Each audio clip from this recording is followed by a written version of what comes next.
সিউড়ি থেকে বিয়ে করতে আসছে, কোথায় বেলুয়াই আপনাদের গ্রামে, দিয়ে ঢুকি বলছে মসজিদটা কোথায়, বললো সামনে একটা ভেতরে একটা। ও মসজিদে চলে গেল, উজু করে 2 রাকাত এখন নফল নামাজ পড়বে। ইমাম সাহেব মনে মনে করলো আল্লাহ আচ্ছা জামাই পেয়েছে পরেজগার, কি বুঝলেন, 2 রাকাত নামাজ পড়লো। জোহরের সময় হারামখোর গাছ তলায় বিড়ি খাচ্ছে মাঠে, আর নামাজ পড়বে না। কথা বুঝতে পারেননি? ও বিয়ে করার লেগে খালি 2 রাকাতের মাল। এই সোনা দানা গাদা পড়ে এসছে, পাশে বসে আছে, ইমাম সাহেব এসছে হিসাব কবুল করাবে। তখন বুনাই বলছে সোনার আংটিগুলো খুলে দে, খুলে দে। ভাই সোনার আংটিগুলো বিয়ে পড়ানোর সময় পড়া চলবে না, আর বাকি টাইমে পড়া চলবে? সোনা তো হার টাইম হারাম পুরুষের জন্য, সোনার হার হারাম, এটা কে বুঝাবে? আজকে দেখলেন, উলামা দিকে জিজ্ঞেস করুন, এই আলেম দিকে জিজ্ঞেস করুন, রসুল আকরাম সাল্লাল্লাহু আলাইহি সাল্লামের জামানায় নিকাহ হয়েছে মসজিদের ভেতরে। যতগুলো মাজার আছে সব বীরভূমে, লোক পায়ে হেঁটে যাচ্ছে, বলছে হজের নেকি পাবি। কে বলেছে? জিলাপি হুজুর বলেছে। কোথায়? পাথর চাবড়িতে। আল্লাহু আকবার। হাদিসে নাই, কোরআনে নাই। আর রসুলের হাদিস, যতগুলো উঁচু কবর আছে ভেঙে গুড়িয়ে দাও, নিচু করে দাও, এটা রসুল সাল্লাল্লাহু আলাইহি সাল্লামের হাদিস। এখন আমরা যে দেশে বাস করছি, এখানকার মাটি খারাপ। মাটি খারাপ না? খারাপ নয়। তাই বাঁশ দিয়ে আমাদেরকে মাটি দিতে হয়। আরব দুনিয়ায় যে মাটিগুলো হয় সেগুলো তাক কেটে হয়। কবরটা এইভাবে কাটা হলো, পাশে তাক কেটে দিলে, ভরে দিল, কবরটা নিচু করে লেবেল করে দিল। আর আমাদের দেশে যেটা হয় বাঁশ দিয়ে, তাই একটু উঁচু হয়, না হলে কবর উঁচু করার নিয়ম হাদিসে নিষেধ আছে। আপনি চলুন, যাদের মনে হবে আমি পীর বিরোধী মৌলবি, আমি পীর বিরোধী নয়, আমি সিস্টেম বিরোধী মৌলবি। আমার সব থেকে বড় পীর, আমার বাপের থেকে বড় পীর আমার কাছে কে হবে? কথা বলে না? আমার বাপের থেকে বড় পীর আমার কাছে কেউ হতে পারে? আমার বাপ মূর্খ লয়। আমার বাপ কি আপনারা সকলে জানেন, পশ্চিম বাংলার লোক জানেন। আমার আব্বা কিরকম আলেম, কিরকম বক্তা, কি ভাবে চলে, তার চরিত্র কেমন, এই মৌলবীরা সব জানে।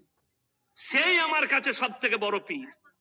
আরে বীরভূম থেকে ফোন করে বলছে জানো তুমি গাছে চাপলে কি দিয়ে চাপবে?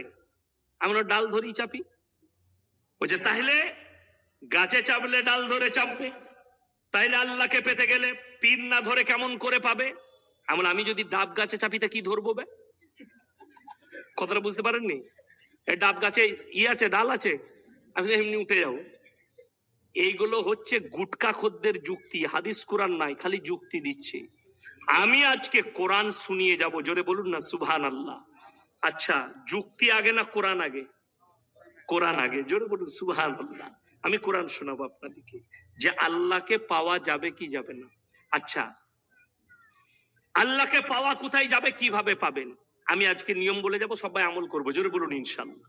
হ্যাঁ, যারা বলছে, কেউ বলছে সিঁড়িতে, ছাদে চাপতে গেলে, এই যে 2 তলা বাড়ি দেখতে পাচ্ছি, তো 2 তলায় চাপতে গেলে সিঁড়ি আছে না নাই? আছে, সিঁড়িতে চাপতে হবে।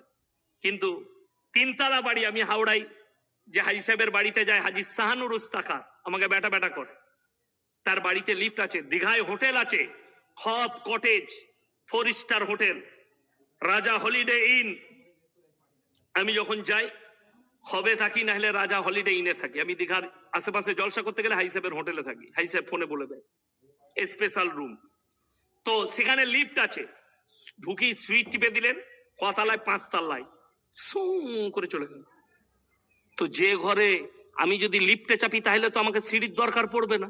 কথাটা বুঝতে পেরেছেন না পারেননি?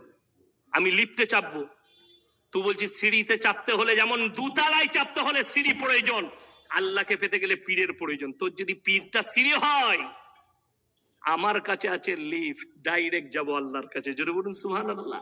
যদি বলেন লিফটটা কি, তো জিলাপি হুজুর ভালো করে শোনো, গুটকা খোররা, তোমরা যে মানুষকে গুমরা করছো, শুনে যাও আমার বয়ান। যারা অনলাইনে শুনে, তোমরা যত গালি দিবে দাও। আমার বাপের মিশন ছিল, আমার আব্বার কবার জানাজা হয়েছে জানেন? 7 থেকে 8 বার হয়ে গেছে, কিন্তু এখনো বেঁচে আছে। কথাটা বুঝতে পারেননি? কবার বললাম? 7 থেকে 8 বার, কিন্তু বেঁচে আছে, মরেনি। কারা করেছে? এই জিলাপি হুজুরা বলেছে শওকত সাহেব মারা গেছে। কতবার আমার কাছে ফোন এসছে, আমি মুর্শিদাবাদ থেকে জলসা করে এসেছি, শওকত সাহেব অ্যাক্সিডেন্ট করেছে, মারা গেছে, স্পট ডেড।